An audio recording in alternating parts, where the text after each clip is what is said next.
Looking back 12 months ago to where Swiss Re were positioned in Brazil and Southern Cone, and more specifically our position with RSA in this region, it is notorious the increase in participation and client interaction. Nevertheless, it can always be improved, and there is no mission accomplished, but still a lot of work to be done. All in all, we were very pleased one day to request us to talk a little bit about our recent experience because there are several lessons learned and important achievements. We hope that this small piece of information will be interesting and valuable to our colleagues at RSA cross-functional team and encourage you to help us with your own experience and perspectives going forward. My name is Thais Pani, and I'm part of the Client Marks team in Brazil and dedicated time to service the client here in Brazil and in Argentina too. I'll be asking some questions to Duda, who is the client manager looking for RSA in Brazil and in Argentina.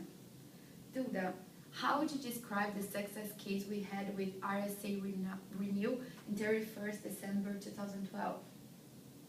Well, interesting. When we started, actually when I started at Swiss Re 12 months ago, I knew that the challenge was going to be big, especially because at that time we had just received our local license to be a local reinsurer in Brazil, which means that we have a 40% right of first refusal on every reinsurance offer we get.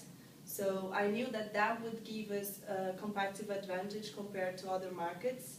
But on the other hand, from the previous experience that I had also dealing with RSA, I knew that this could be also a challenge because most of RSA's business is flowed back into RSA PLC in the UK, where they take approximately 70% share on each and every treaty.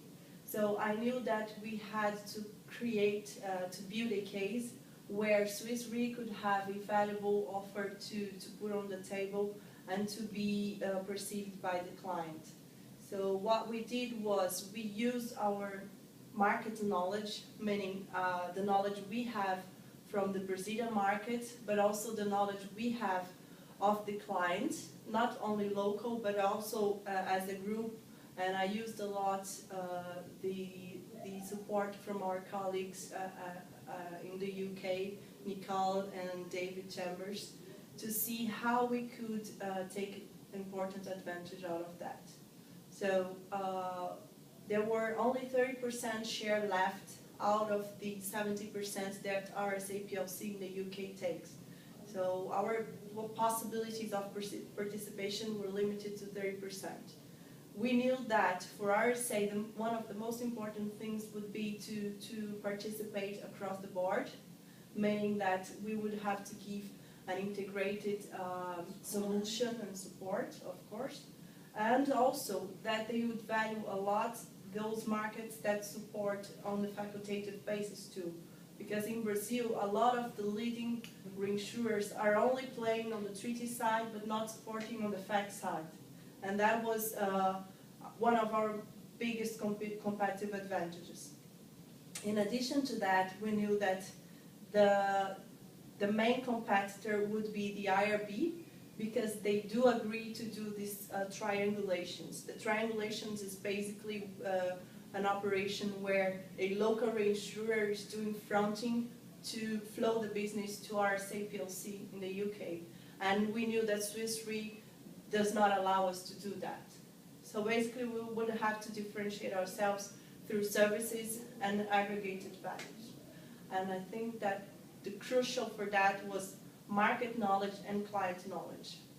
Good. How do you rate Swiss Re's differentiate position towards this client and their perception to our attitude? I think it goes very much together and linked to what I've just said. It has to do about our knowledge about the client, where we knew they needed not only the treaty support and not only the triangulation support, but a facultative support. And in addition to that, we knew that they needed a local insurer to be their supporters in Brazil. So we took advantage of the fact that Swiss Re had just received a local license to show a different attitude. We increased the number of interactions, I would say, by more than 50%. Just before the renewal, we have like 2 or 3 meetings per week only related to these clients.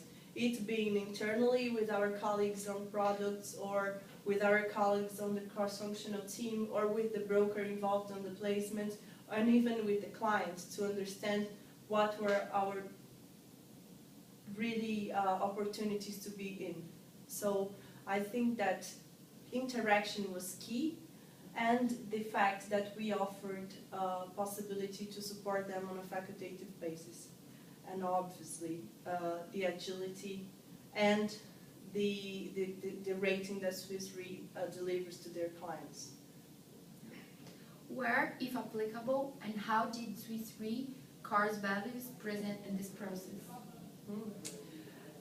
I think it's a big combination of everything, because it is not possible to succeed in such an important placement with an important client if you don't see agility, if you don't see client centricity, if you don't see passion to perform, and all these things. But in this case, I believe that the agility and the response and the client centricity were key. And I'll tell you why. I think it's because the last working day we had before the 31st December, we were here in this office, you were with me, and everyone went out for lunch, celebrating the last day of the year, and the 2 of us left here, no lunch, no food, client ringing.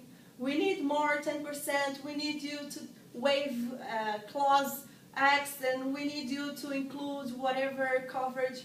And we had to do that in an hour or an hour and a half, and was only complex issues to be resolved. But thank God we had the support of our colleagues from contract and wording, from products, and that's where we see the team spirit, which was key in this case. And we were able, therefore, to deliver the agility that the client needed. So I think it was a big combination, but if I had to rate, I would say agility and passion to perform. How can we improve and lesson learn? There are a lot of things to be improved, because if the success cases we tell now were because of the agility and the passion to perform, I think that we could be more structured to be more prepared for the next renewal, which will be a natural thing after 12 months of business flowing, of constant interaction with the client, of us as a team together in the setup, knowing the clients and understanding their timing too, because it's not about the group themselves and how they see the operation, but it's also about the people that are there looking after this operation.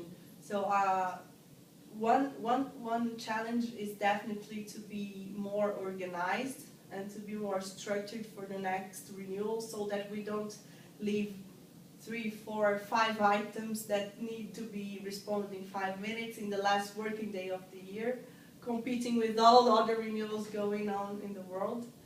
But most importantly, I think that the lessons learned are the positive ones that we have to take into consideration. And I believe that definitely passion to perform, because I am myself a very client-dedicated person, so that's what's really making me passionate about working with these clients. So, and to be improved, we are now on an initiative.